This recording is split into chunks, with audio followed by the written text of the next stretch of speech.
smoke is quieting down. Seems like we've got to a lot of the smoke. Dub, you got smoke? All right, y'all. So on episode 814 of the Joe Budden podcast, titled Fight or Flight, QueenzFlip and Joe Budden crossed the line. They disrespected Melyssa Ford once again, but by degrading her while she was in the middle of manifesting something positive. Now, Melyssa was publicly expressing her desire to one day win an NAACP award.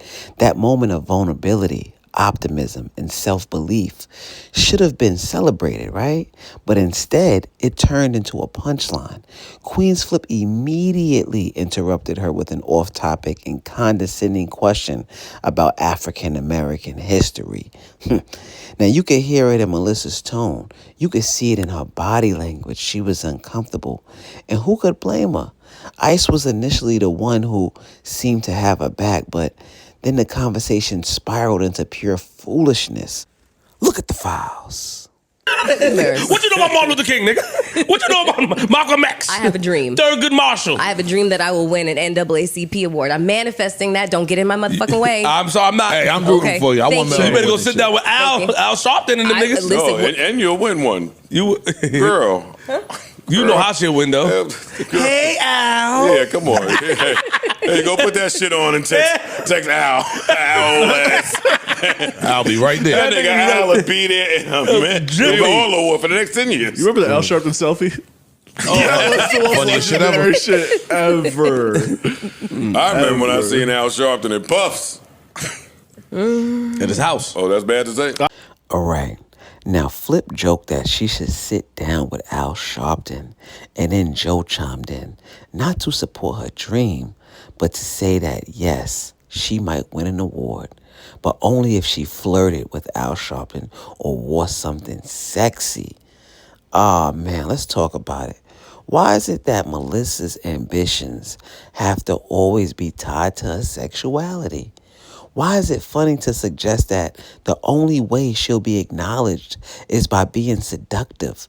Flip even mocked her in a slutty, seductive voice. And honestly, I don't think that was funny at all, right? Now, let me ask y'all something. Why do you think Joe and Flip feel so comfortable turning her goals into a joke? And do you think this is just like a harmless humor, or does it cross the line?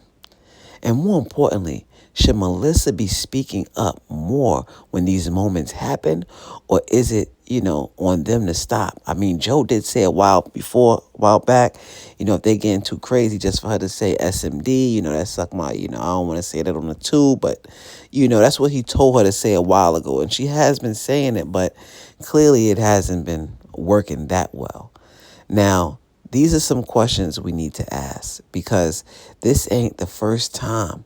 And the truth is, these kind of jokes over time stop being funny. They become tasteless, repetitive, and just plain old corny. It would have been much better if they had just congratulated her, encouraged her vision, and kept it pushing. But yes, Melyssa did win a Gracie Award, which is very huge. It's a big thing. Not too many people know about it, but it is big in the media world, right? So some say, not all, but some say, okay? I know Rocky and a couple other people don't think that Gracie is that serious.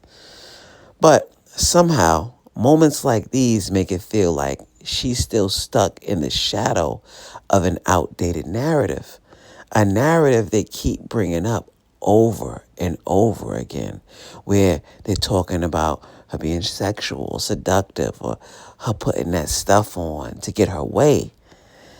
I feel like they owe her an apology. Let's keep it real for a second, though. Flip doesn't like it at all when the guys on the pod diminish his knowledge. He doesn't like it when they gloss over his personal moments at the top of the show, like when he wants to talk about his weekend or what he did with JR, and they cut him off. He doesn't like that. And don't even get him started on the chicky nuggy jokes. He gets real sensitive about those. So why is it okay for him to violate Mel like that? It feels like Melyssa has allowed them to get too comfortable with the disrespect. Like the boundaries have been blurred. And you know who I think would have caught this before, it all went down? Take a guess. Mark Lamont Hill. If he was there, I don't even think this would have even happened. Because Mark been stepping in telling them to chill, you know what I mean, before they get a little bit too crazy on Mel lately. I don't know if y'all been peeping that. But I do have it clipped up. We got the files where Mark does that, right? He's been kind of calming them down when they go crazy on Mel. All right? Now, here's the truth. And it's a little uncomfortable. A lot of women don't say anything about this kind of behavior until they've had enough or until they're done. All right? Now, and if that day ever comes, I just pray and hope that the Joe Budden podcast is protected, because the way they joke on Mel, especially on public platforms, could be looked at, a lot differently by someone on the outside of their little circle. Now, Joe tried to save it at the end by switching the topic and randomly mentioned that he saw Al Sharpton at Puff's house and all of that, which during these times are wild to say. But some people think that because Ish and Mark weren't there, Joe had to pod like a little extra and just go off the walls. You know what I mean? But I don't know. But hey, this is Joe Budden. He's raunchy, he's unfiltered, and yes, it's entertaining, but sometimes I wonder, what happens when the entertainment goes too far? What happens when the joke becomes the lawsuit? Let me know what y'all think in the comments. Was this moment over the line?